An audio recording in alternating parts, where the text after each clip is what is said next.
This is Dr. David Klein with Stages of Life Medical Institute in Longwood, Florida. Thank you for joining us today. I want to do a little bit of an economic lesson today, okay, because I think it's important. We're seeing things changing in the country, some for the better, many for the worse. So I'm going to discuss the economic impact of small business closure.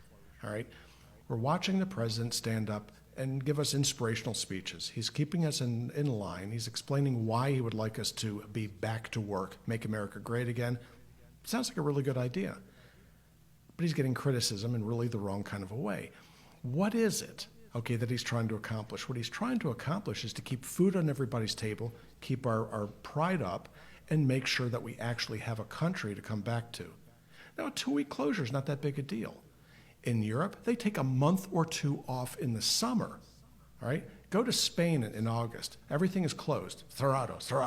It's all closed, okay? That's the way things work in Europe. Here, we work year-round. We may take 2 weeks off. I didn't take 2 weeks vacation until 5 years ago. I'm 66 years old.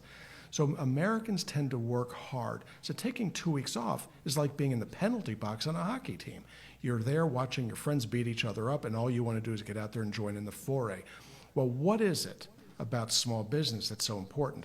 It's the largest employer in the country. More people are employed by small business than all the larger businesses combined. But it doesn't just mean that, okay? Small businesses are responsible for people's paychecks. But would you know this, is that as a small business owner, grab one, talk to them, ask him or he or she how long it takes during the year before they get their first paycheck. It's not at all uncommon for successful businesses to not draw a nickel until March, April, or May. So 3, 4, 5 months can go by before they take their first paycheck. That is just known in the business community. That's the way that it works. You may draw a small salary, you may draw enough just to put food on your table, but typically you don't get paid until the end of the year. So when you see a business interruption in this time of the year, this is going to put these people back for many months to follow. And that is the main reason why economic stimulus in the small business sector is so important.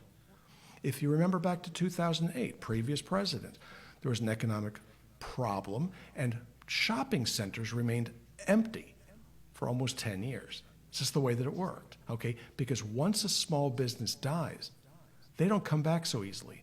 So if you're a gardener or if you have a yard, once a plant dies, you can water it all you want to. A dead plant does not come back when you water it. So the trick here is to keep them from dying. Now, what is it? Okay, taxes have to be paid first, suppliers have to be paid first, rent has to be paid first. The employees all get paid before the business owner. There's nothing particularly patriotic about this. This is a simple business. So look at the guy that owns the pizza joint. He has to go ahead and take out that loan to pay his employees. He's not kidding, okay, because he's not likely to get a nickel until maybe July or August. So business closure is only one manifestation of the problem that's out there. So if you lose a small business, okay, what do you lose? You lose investment capital, business credit, credit line of loss, and ancillary jobs are lost. So as the largest employers in the country, many other downstream issues occur. So I'm one guy, I'm one doctor. Okay, what do a doctor's office do? I have 21 full-time employees that rely on me to put food on their table. That's 80 mouths plus or minus feed off one guy, one person, one doc. This is not that unusual. It's a little bit bigger than most medical practices, but it's not that unusual. What about the supplies we buy? So there are salespeople that get commissions. They're going to be held short. There are suppliers of paper goods. There are suppliers of everything that you can imagine just for one simple doctor's office. So were we to close, which we haven't. I've been here every day since this disease thing broke, so I'm getting a little tired. But there are practices that can't. Dermatologists have a hard time making ends meet. What about your dentist? Okay, what do you think's happening there? They're open to do extraction, so guess what? If you're lucky enough to need a tooth extraction, you can see a dentist right now. Otherwise, you're on your own. But those poor folks, they're going to have a hard time bouncing back. Hairdressers, they're going to have a real hard time bouncing back because they're not notoriously well capitalized. So these are the sorts of things that you need to understand. And again, Shop locally. Support the people in your neighborhood. Support the people that you know. Support the people that you rely on. Don't shop nickels and dimes. You can go on Amazon anytime and support somebody in Oshkosh.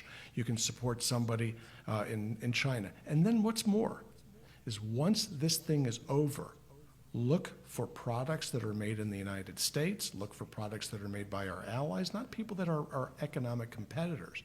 So once upon a time when you went to Walmart, there was a big flag hanging and said, made in the USA.